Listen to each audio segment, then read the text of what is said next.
Hello friends, आज हम BEGC 131 individual and society subject का सैम्पल क्वेश्चन आंसर करेंगे जो कि आपके एग्ज़ाम के लिए यूज़फुल होगा। यह सब्जेक्ट इग्नू यूनिवर्सिटी के BA के स्टूडेंट्स के लिए है। तो फ्रेंड्स, अगर हम बात करें तो ये जो क्वेश्चन पेपर आएगा ये आपका 3 आवर्स का होगा और ये जो इस मार्क्स की बात करें तो ये 100 मार्क्स का होगा। तो और इस क्वेश्चन पेपर में आपको 5 क्वेश्चंस मिलेंगे, जिसमें कि जो फर्स्ट क्वेश्चन होगा वो आपका पैसेज से रिलेटेड होगा, जिसमें आपको एक पैसेज दिया जाएगा, आपको उस पैसेज को पढ़ना है और उसके ही बेस पर आपको उसके नीचे कुछ क्वेश्चंस बना करके एग्जाम में दिए जाएंगे और उन क्वेश्चंस को इसी पैसेज में से आपको सॉल्व करना है। तो इसी तरीके से आपके एग्जाम में आएंगे जो भी क्वेश्चंस पेपर हैं। तो अगर आप उसको हम सॉल्व करके देख लेंगे तो एक आपको आइडिया हो जाएगा कि आपके एग्ज़ाम में किस तरह के क्वेश्चंस आएंगे और आपको बेनिफिट मिलेगा। तो आइए देखते हैं पहला क्वेश्चन पेपर क्या दिया हुआ है। क्वेश्चन पेपर में पहले क्वेश्चन में लिखा हुआ है, read the news report given below and answer the questions given below. तो आपको इस एक रिपोर्ट दी गई है, न्यूज़ रिपोर्ट दी गई है नीचे, उसको आपको पढ़ना है अच्छे से और फिर आंसर्स करना है क्वेश्चंस का जो नीचे उसके दिए गए हैं। तो लिखा हुआ है raising an alarm bell on the city's water situation, यानी शहर की जल स्थिति पर खतरे की घंटी बजाते हुए दिल्ली जल बोर्ड DGB चीफ ने कहा है that कि the gap between the demand and supply of water in the city was widening। जो गैप है डिमांड और सप्लाई यानी आपूर्ति, पानी के आपूर्ति और डिमांड का जो गैप है वो शहर में बहुत ज़्यादा वाइडनिंग हो गया है, वो बहुत ज़्यादा बढ़ गया है। As the gap is being met by drawing ground water, और उस गैप को जो है ग्राउंड वाटर यानी भूमिगत जो पानी होता है उसको खींच करके उस गैप को पूरा किया जा रहा है, भरा जा रहा है, उसकी पूर्ति की जा रही है। तो उससे हो क्या रहा है, द वाटर टेबल जो पानी का स्तर है इस फॉलिंग, वो गिरता जा रहा है एट एन अलार्मिंग रेट पर, यानी बहुत ही चिंताजनक दर पर।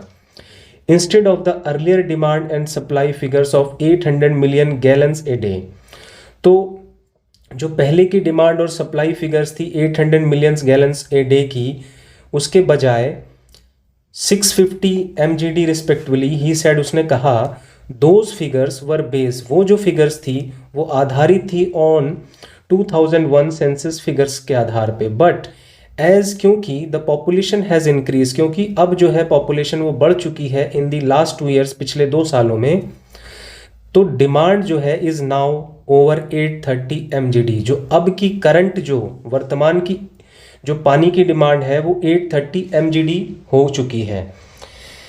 And due to the 20% loss in our supply of 650 MGD only, केवल अबाउट लगभग 520 MGD रीच पीपल, केवल 520 मिलियन गैलन ए डे वो पहुंच रहा है लोगों तक पानी। एज ए रिजल्ट, परिणाम स्वरूप क्या हो रहा है, जो difference of over 300 MGD is being partially met by drawing up to 200 MGD of the subsoil aqua reserve।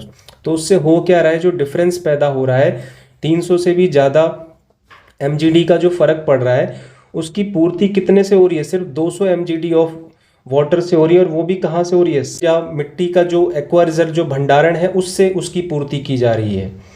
And as Delhi's dependence, और जैसे जैसे दिल्ली की जो डिपेंडेंस है यानी जो निर्भरता है ऑन ग्राउंड वाटर पे, भूमिगत जल पे, वो ग्रोज यानी बढ़ रही है, it's over exploitation has left the water, इसके बहुत ज़्यादा दोहन ने लेफ्ट कर दिया है द वाटर टेबल को सिवियरली डिप्लीटेड। उससे क्या हो रहा है, पानी का जो स्तर है वो बहुत ज़्यादा उसका पतन होता चला जा रहा है, बहुत ज़्यादा वो घटता चला जा रहा है।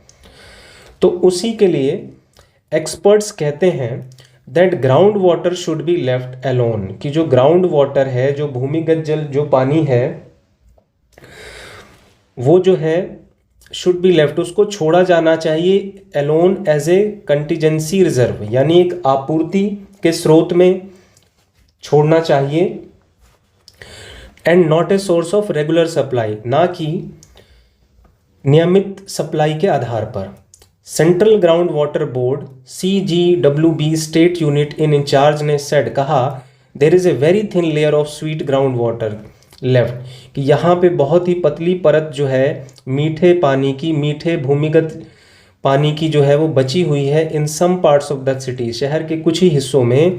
दैट विल बी ओवर, वो भी ख़त्म हो जाएगा इफ़ द एक्सप्लॉयटेशन, अगर इसी तरह जो दोहन है बहुत ज़्यादा गोज ऑन, चलता रहता है एट द करंट पेस पर, यानी वर्तमान पेस पर, यानी वर्तमान इसी गति से, विदाउट मेकिंग एनी एफर्ट्स, बिना किसी एफर्ट्स लगाए, टू रिचार्ज इट, इसको रिचार्ज किए।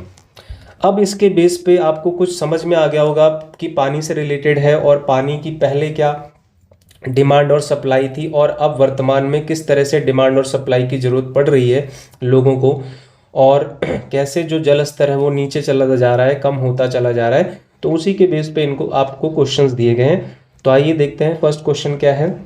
फर्स्ट क्वेश्चन आपको है, what is the demand for water in Delhi, कि भाई what is the demand for water in Delhi. तो आंसर कितना था आपका, कितना है आज की डेट में, वर्तमान में करंट में कितना चाहिए, वो डिमांड जो है इज़ नाउ ओवर 830 MGD है। तो यही आपका आंसर होगा, तो आप लिखेंगे ओवर 830 MGD। सेकेंड क्वेश्चन है, what is the actual supply, actual supply कितना है। तो एक्चुअल सप्लाई कितनी है, रीच, वो पहुंच रही है 520 तक। तो आप सेकेंड आंसर होगा आपका 520 MGD। थर्ड क्वेश्चन इन्होंने दिया है, डू यू थिंक, क्या तुम सोचते हो 20% ऑफ वाटर जो है इज़ लॉस्ट, वो लॉस्ट हो रहा है, बर्बाद हो रहा है एवरी डे बिकॉज ऑफ, किसकी वजह से, स्टीलिंग, चोरी की वजह से, या लीकिंग टैप, या टैप जो है नलके जो हैं वो लीक रहते हैं इस वजह से, या क्लॉगिंग यानी कोई ब्लॉकेज हो जाती है उससे। तो इसका आंसर है लीकिंग टैप, यानी जो नलके हैं वो लीक होते रहते हैं कई कई जगहों पे इस वजह से, ठीक है। फोर्थ क्वेश्चन है, how is the gap between the demand and supply, कि कैसे ये जो गैप बिटवीन डिमांड और सप्लाई है ऑफ वाटर मेट, उसको कैसे पूरा किया जा सकता है। तो उसको पूरा करने का तरीका है by drawing up the sub soil water. तो हमें खींचना है, खींच करके सब सॉइल वाटर को जब हम निकालेंगे तभी हम उस डिमांड और सप्लाई को जो है उसको पूरा कर सकते हैं लोगों की। फिफ्थ है, the water table is falling eight an alarming rate, जो पानी का स्तर है वो गिरते जा रहा है, मतलब चिंताजनक रेट पर। Why has the word alarming been used, यहाँ पे अलार्मिंग वर्ड को क्यों यूज़ किया गया है। तो वो इसलिए यूज़ किया है कि भाई सून यानी जल्दी ही सब सॉइल वाटर जो है विल फॉल, जो मिट्टी का जो नीचे का जो पानी है वो भी मतलब फॉल हो जाएगा, उसका भी स्तर गिर जाएगा। सो इतना लो हो जाएगा दैट इवन इन इमरजेंसी, मतलब इमरजेंसी के समय पे भी water can not be drawn, जो पानी है उसको नहीं निकाला जा सकेगा। इसीलिए उसको अलार्मिंग वाली स्थिति कहा गया है, चिंताजनक स्थिति कहा गया है। फिर आपका नेक्स्ट क्वेश्चन है, फिफ्थ क्वेश्चन है, why has the demand for water increased, क्यों जो है डिमांड जो है वाटर की इंक्रीज वो बढ़ी है ड्यूरिंग द लास्ट 2 ईयर्स में, पिछले 2 सालों में। तो आंसर है बिकॉज, क्योंकि जो पॉपुलेशन है वो रैपिडली यानी बहुत तेज़ी से बढ़ी है लास्ट के 2 सालों में, जिसकी वजह से पानी की भी जो डिमांड है वो बढ़ी है। फिर सेवंथ क्वेश्चन है, व्हाट डू यू थिंक, क्या तुम सोचते हो इज़ द ओनली वे, इकलौता तरीका है टू सर्वाइव करने का। तो ये आपके आधार पे, यानी आपको सोचना है कि इसका आंसर क्या होगा। तो आपने क्योंकि ये पैसेज पढ़ लिया तो आप अपने थिंकिंग पर इसका आंसर आप दे सकते हैं। तो इसमें एक अच्छा जो बेस्ट तरीका है वो ये है कि रेन हार्वेस्टिंग जो है इज़ द ओनली वे, वो इकलौता तरीका है टू सर्वाइव करने का, ठीक है। तो इस तरीके से आपको आंसर देने हैं। सेकंड क्वेश्चन जो है वो आपको लेटर से रिलेटेड आएगा, इसमें लेटर टू द एडिटर भी आ सकता है या किसी भी तरह का बिजनेस लेटर आ सकता है। तो अभी देखते हैं क्या लेटर दिया हुआ है। सेकंड क्वेश्चन दिया हुआ आपको, imagine you are the manager, आप मैनेजर हैं ऑफ द होटल के, और होटल का नाम है Andaman beach resort. Write a letter email या तो आप लेटर लिख लें या ईमेल लिखें और कंफर्म करना है आपको रिजर्वेशन ऑफ द एकोमोडेशन का। जो आवास आपने जो बुक किया होगा उसका मतलब वो जो होटल में कमरे हैं वो बुक हो चुके हैं। तो सबसे पहले कोई भी लेटर लिखते हैं तो आपको सेल्फ एड्रेस लिखना है। तो आप मैनेजर हो तो आप मैनेजर ने ही ये पत्र लिखा है, ये लेटर लिखा है, तो पहले सबसे पहले वो अपना सेल्फ एड्रेस लिखेगा। तो क्योंकि वो होटल का मैनेजर है तो वो होटल का ही अपना सेल्फ एड्रेस देगा, अपने घर का को तो देगा नहीं, तो वो अपने होटल का देगा। तो होटल का आप लिख रहे हैं the Andaman beach resort port Blair, ये उसका प्लेस है। फिर आपको टेलीफोन नंबर शो कर देना है। फिर एक लाइन छोड़ के आपको डेट दिखा देनी है। जैसे आज आप लेटर लिख रहे हैं तो आपको डेट लिख देनी है आज की।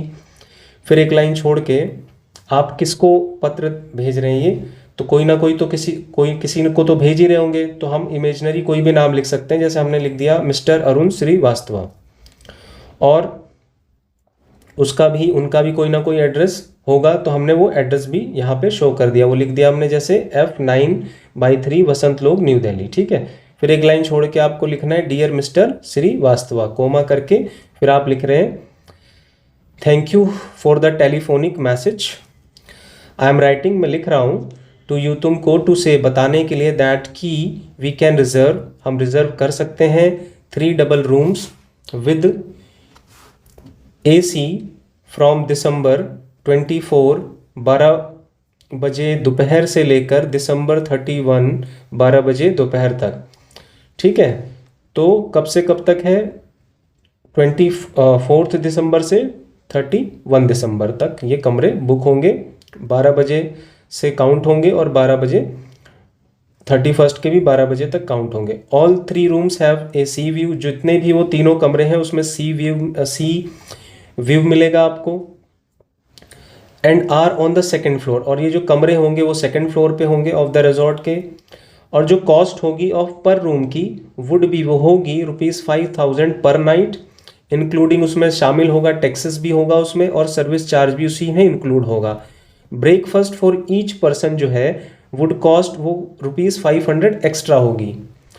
आई वुड बी ग्रेटफुल, मैं आपका बड़ा आभारी रहूँगा, इफ़ यू कुड कन्फर्म, अगर आप कन्फर्म कर देंगे दिस बुकिंग बाई ईमेल द्वारा by the end of this month, इस महीने के अंत तक।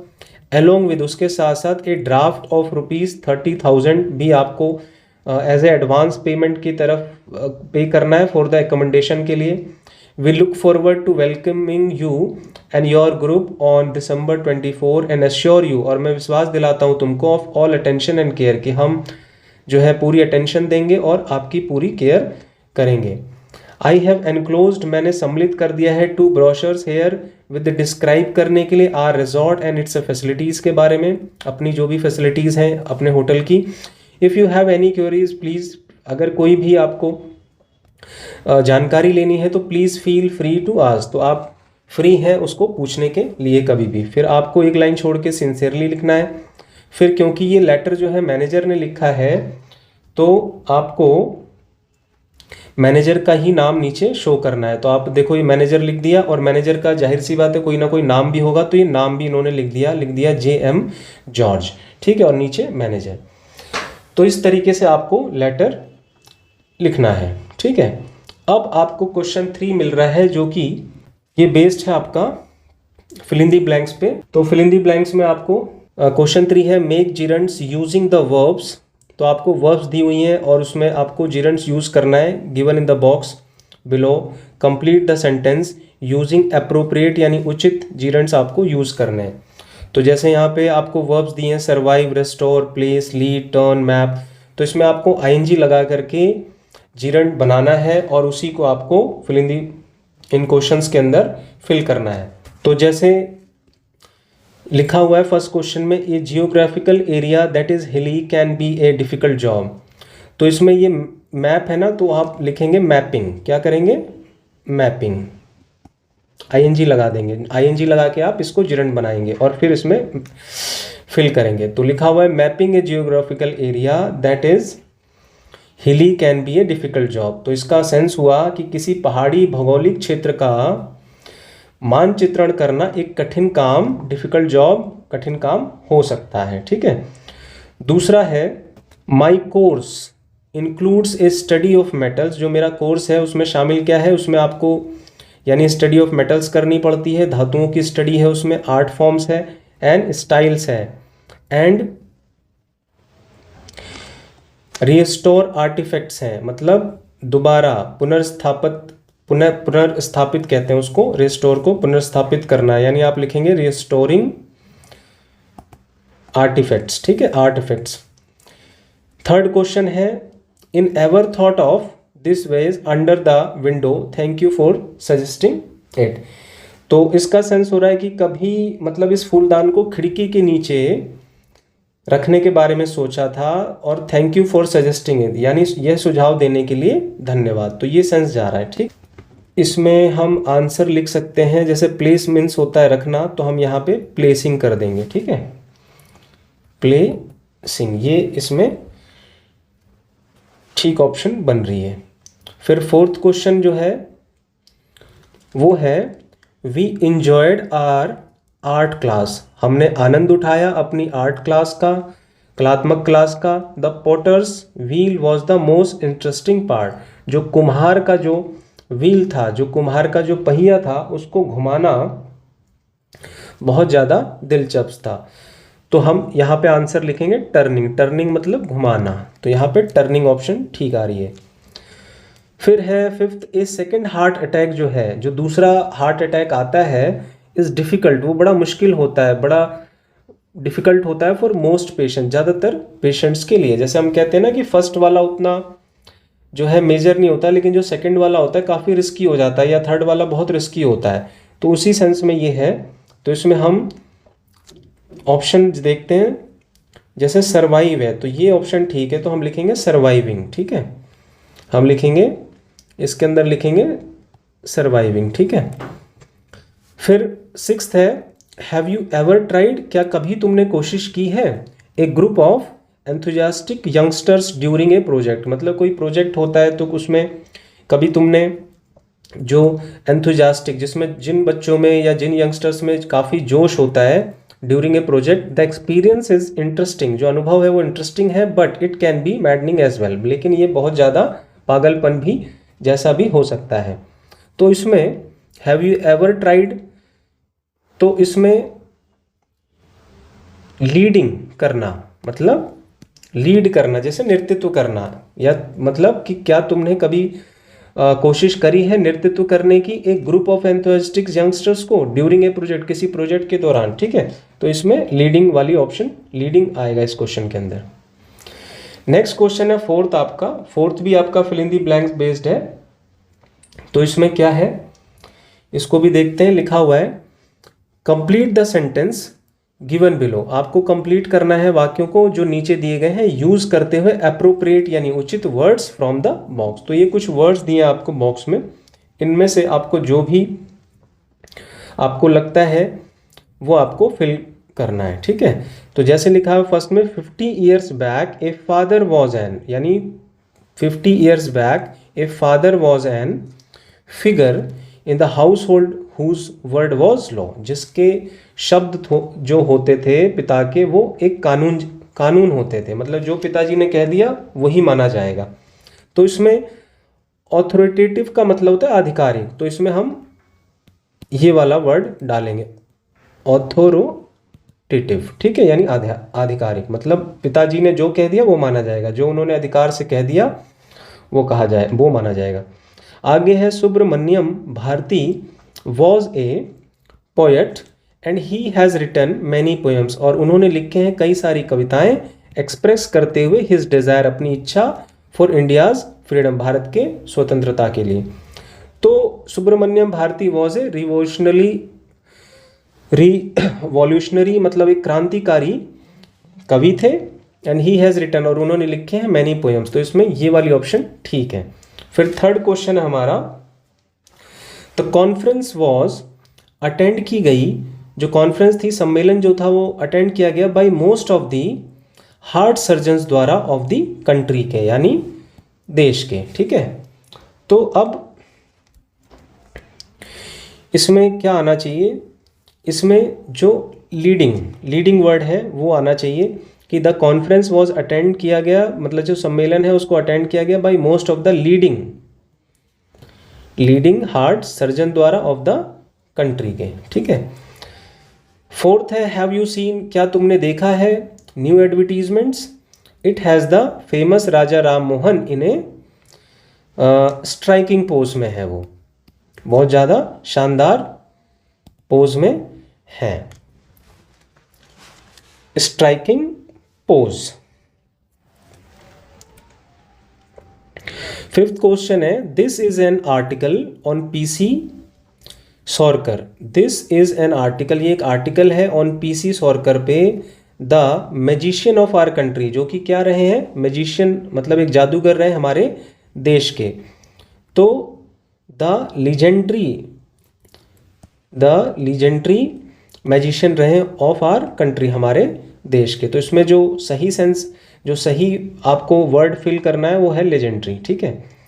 नेक्स्ट है सिक्स क्वेश्चन है फ्यू चिल्ड्रन, कुछ जो बच्चे हैं कैन रेसिस्ट, वो रोक ही नहीं सकते हैं रीडिंग पढ़ना Harry Potter series because of its memorable, यानी इसके स्मरणीय, मतलब बहुत ज़्यादा एक मेमोरेबल कैरेक्टर्स थे, इस वजह से वो इस हैरी पॉटर जो सीरीज़ है उसको वो पढ़ने में रोक ही नहीं पाते हैं, मतलब वो बिना पढ़े रह ही नहीं पाते हैं। तो ये इसमें सेंस आ रहा है, तो इसलिए हम सिक्स्थ में मेमोरेबल वर्ड को पुट करेंगे। ठीक है।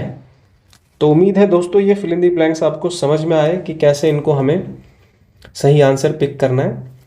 नेक्स्ट क्वेश्चन आपका आ रहा है right an essay on the following topics, और टॉपिक क्या दे दिया आपको, साइक्लोन दे दिया। साइक्लोन का मतलब होता है चक्रवात। ठीक है। तो इसमें आंसर लिखा हुआ है one of the most common coastal calamities is the cyclone. तो सबसे जो ज़्यादा कॉमन जो तटीय आपदाओं में से एक क्या है, वो साइक्लोन है। ठीक है।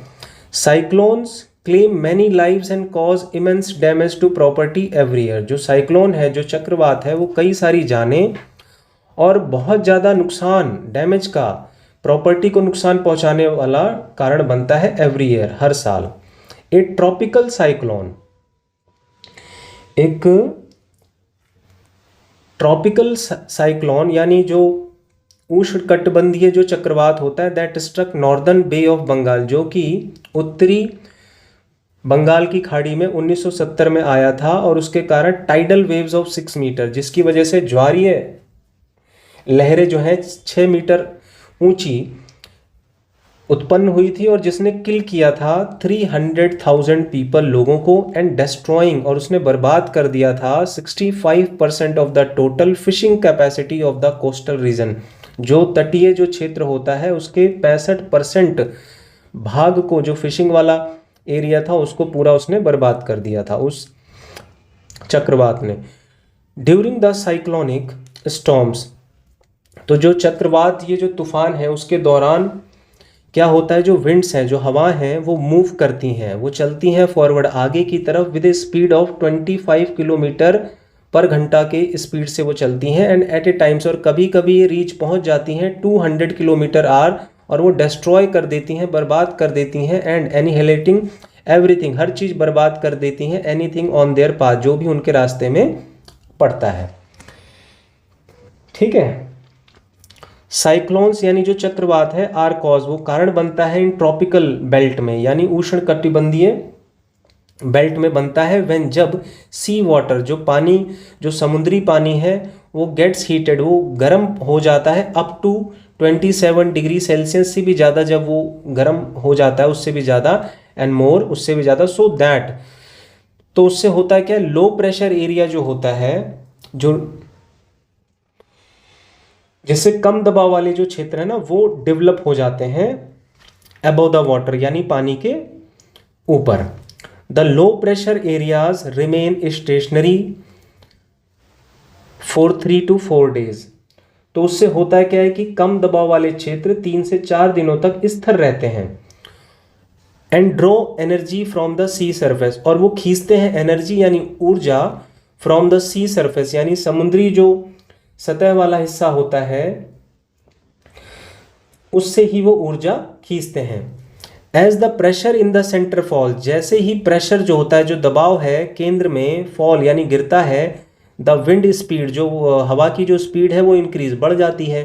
एंड क्लाउड बस्ट, और जो बादल है वो जो बस्ट यानी फट जाता है, starts spiralling around the centre causing squalls, और उससे क्या होता है कि बादल फटने लगते हैं जिससे तूफान आने लगता है। जैसे ही केंद्र में दबाव पड़ता है तो उससे क्या होता है, as the pressure falls in the centre, जैसे ही प्रेशर गिरता है, फॉल करता है इन द सेंटर केंद्र में, द विंड्स, जो हवाएं हैं इन द सराउंडिंग एरियाज में, आसपास के एरिया में, वो रश यानी इनवर्ड्स, वो अंदर की तरफ जाने लगती हैं और क्रिएट कर देती हैं, पैदा कर देती हैं स्पाइरली मूविंग स्टॉर्म्स, यानी एक सांप जैसे हिलते हुए तूफान की तरह, यानी सांप जैसे टेढ़ा मेढ़ा होता है उसी तरह से तूफान भी टेढ़ा मेढ़ा शेप में बन जाता है।